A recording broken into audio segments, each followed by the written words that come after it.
चलो भाई देखो अब मैं क्या करता हूँ। ब्रिजमोहन जी कह रहे हैं बीजेपी से पूछिए, आपको क्या लगता है क्या ऑपरेशन लोटस था और शरद पवार ने उसे फेल कर दिया? अखिलेश जी। मजा नहीं आ रहा है। हम करते हैं प्रबंध, आप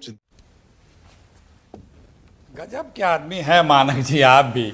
अरे मोदी जी डूबता जहाज हैं।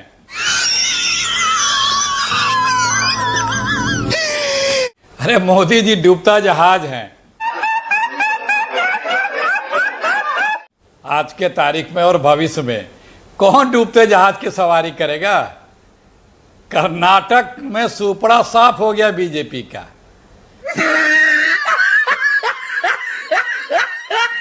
वही लोग बीजेपी में बचे जिनको कांग्रेस ने लेने से मना कर दिया, वरना पूरी सरकार आ गई होती। मस्त जोक मारा। एक आदमी नहीं बचा बीजेपी में। वहां पे प्रधानमंत्री जी एक एक को फोन कर करके मिन्नतें कर रहे हैं, चिरौरी विनती कर रहे हैं, और उसको भी कर रहे हैं वो जो 40% वाला, जिसके 40% के कारण वहाँ की सरकार जानी जाती है और जिसके चलते उन्हीं के पार्टी का एक पार्टी वर्कर और एक ठेकेदार ने आत्महत्या की थी, उसको भी भ्रष्टाचार को शिष्टाचार समझने वाले हमारे भाजपा के माननीय उनको साहब फोन कर रहे हैं। तो इसी तरह अंदाजा लगा लीजिए कि पांव के नीचे की जमीन खिसक चुकी है और आप बता रहे कोई बीजेपी में जाना चाहता है। अरे वहाँ भगदड़ मची है। चुनाव 24 आते थे, खाली हो जाएगी। अगर बीजेपी ने अपना चेहरा नहीं बदला, मोदी जी का चेहरा नहीं बदला, तो 100-125 सीटें भी पानी मुश्किल हो जाएंगी। अच्छा, सिर्फ देश को रोजाना 8 घंटे झूठ बोलने के लिए, सिर्फ मैक्सिमम टाइम इतने देर जगते हैं, सिर्फ बोलना है और बोलने में ही झूठ बोलना। बता रहे हैं कि अधिकारियों तुम सतर्क रहो। वही है ना, लोग कहते हैं कि चौकीदार गांव में कहावत है ना पुरानी, जागते रहो बोलता है और उधर वालों से कहता है हाँ तो माल साफ करते रहो, माल साफ करते रहो। वही हाल है सब कुछ मोडानी जी को, सब कुछ रोजाना। इसी तरह की sympathy east India company part 1 वाले भी दिखाते थे कि हम भारत के लिए बड़ा चिंतित हैं, यहाँ के लोगों के लिए। लेकिन यहाँ की सब जो है संपदा, पावर और पैसा अपने उसी मालिक सेठ के लिए लगे रहते थे इकट्ठा करने में। वही हाल आज की है।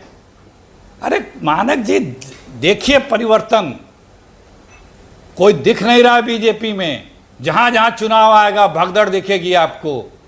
सबको पता लग गया हमारे दो के अलावा किसी की वहां कोई पॉलिटिकल हैसियत नहीं है। आज अभी मजबूर बैठे हुए हैं लोग कि नहीं समय पे जाएंगे, अभी जाकर के क्या करेंगे, क्योंकि उनके यहाँ भी ईडी पहुंच जाएगी, सीबीआई पहुंच जाएगी, इनकम टैक्स पहुंचेगा। वो खौफ उनको भी है, ऐसा नहीं है कि सिर्फ विपक्ष के लोगों को ही खौफ है। हटते ही फिर 10 सटते होने लगेंगे। मैं सोच रहा था अखिलेश जी शरद पवार की थोड़ी तारीफ ही कर देते आज। आपके तो साथी हैं वो। मुझे लगा आप कहेंगे कि देखिए शरद पवार जैसा बड़ा चाणक्य महाराष्ट्र में और कोई है ही नहीं। बीजेपी ने ऑपरेशन लोटस चलाने की कोशिश की और शरद पवार जी ने फेल कर दिया। आप सुन तो लीजिए, आप लोगों के सूत्र जो है ना, सूत्र अपने आप कपोल कल्पित बनाते रहिए और उसके निराकरण और समस्या सब कुछ करते रहिए। शरद पवार जी को किसी की तारीफ की जरूरत नहीं है। वो कितने बड़े नेता हैं और कितने काबिल व्यक्ति हैं, ये हमारे आपके उनकी प्रशंसा कर देने से या उनकी किसी की निंदा कर देने से उनकी क्षमताओं में कमी या बढ़ोतरी नहीं आ जाएगी, ये हमें बताने की आवश्यकता नहीं है। लेकिन अपनी न्यूज को बनाने के लिए कि वहां ऐसा हो रहा था, कंट्रोल हो गया। अरे वहां की चिंता करिए ना। कर्नाटक में देखिए क्या हो रहा है। महाराष्ट्र में 48 की 48 सीटें बीजेपी हारेगी इस बार।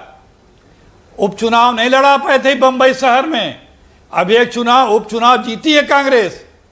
सुपड़ा साफ हो जाएगा। अखिलेश जी एक सेकंड, जिस तरह से छल किया, देखिए आपने 48 का दावा किया ना, सेना वाले आपने 48 का दावा किया, तो मुझे पूछना ही पड़ेगा फिर तो अखिलेश जी। नहीं, फिर मुझे पूछना पड़ेगा। एकदम 48 की 48 हमारे इसीलिए मैं इसीलिए कह रहा हूं, इसीलिए मुझे पूछना पड़ेगा। 0 सीट खाता महाराष्ट्र में बीजेपी का। शरद पवार ने अखिलेश जी बीजेपी का ऑपरेशन लोटस फेल किया तो कांग्रेस को भी फंसा दिया जी। गौतम अडानी से 2 घंटे मीटिंग की है उन्होंने, 2 घंटा।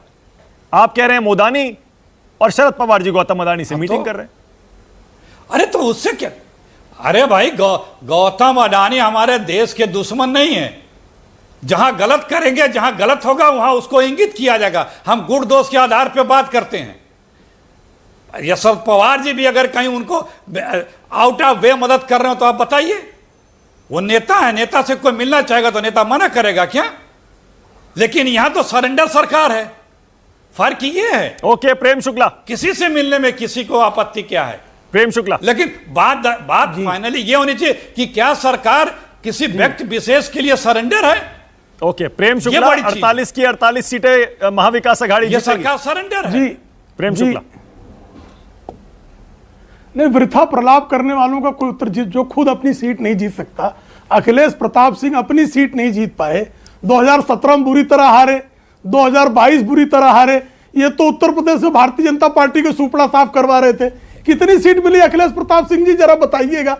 उत्तर प्रदेश में कितनी सीट मिली कांग्रेस को? आप लड़ लो ना, माई बेटावा बिटिया माई है कांग्रेस आई, ऐसी दुर्दशा उसकी है। एक सभासद, अब देखिए बीच में बोल रहे सभासद का हैं। अब चुनाव शुक्र लड़ को लीजिए, कलंक शुक्ला जरा जी, शांत हो जाए, इस तरह की बकवास ना करें। आप पूछे मैं तो आपके मैंने बीच में बोला बोल रहा भाई। था, आपने हमको, मैं आपके बीच में बोल रहा था। काहे इतना चिड़ क्यों गए? इतनी मिर्ची आपको क्यों लग गई मित्र? अच्छा प्रेम शुक्ला, इतनी मिर्ची अखिलेश क्यों जी लग ने गई? चुनौती दे दी है, धोखा वो लग कह रहे हैं गया आप तो लड़ लो, आ जाओ, हो जाए चुनाव अखिलेश मैदान में प्रताप सिंह- आप और उनकी लड़ाई। हाँ लड़ेंगे ना, जिस दिन मेरी पार्टी मुझे टिकट दे देगी मैं लड़ लूंगा।